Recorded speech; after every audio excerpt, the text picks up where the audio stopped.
Good morning, Kendall Kids, and welcome to your Friday, February 10th. And today is National Flannel Day, because flannel is pretty awesome.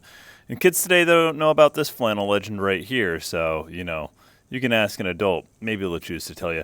But regardless of that, flannel is a really long-lived historical fabric. It's actually back from the 17th century when Welsh farmers realized that if you took wool from, obviously a sheep, and you spun it into yarn and then brushed it on both sides to create a much thicker fabric. That fabric happened to be moisture wicking, meaning that it would take sweat and water away from the skin, and it would still insulate you even when it was wet.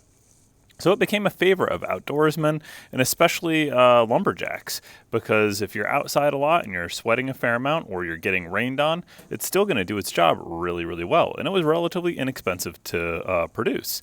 So flannel became really popular, especially in the United States here, as we had a lot more open spaces. And so things like flannel suits became popular. And then flannel became kind of a mainstay and became parts of jackets, coats, shirts, even women's fashion. And then eventually turned into, really at this point, super mainstream fashion. I mean, you can see flannel in almost any clothing store, both men's and women's. And I would point out that most of this isn't really flannel anymore. It's actually often made of a lot more mixed materials or more cotton than anything else. So, National Flannel Day, let's get back to our roots, guys. Go check that tag. Make sure it's wool, I guess, if you care about that. Anyways, let's find the flag in the room and... Please rise for the flag salute. I pledge allegiance to the flag of the United States of America and to the republic for which it stands, one nation, under God, indivisible, with liberty and justice for all. You may be seated. All right, you crazy kind of kids. Let's talk a little about food for today. We happen to have a PB&J sandwich, along with deep dish pizza, green pepper strips, apple, and milk. Well, what's going on with that weather outside? It's pretty windy out there. As you've noticed, we had a huge temperature swing from yesterday into today, and that pushed with it a pretty strong weather front.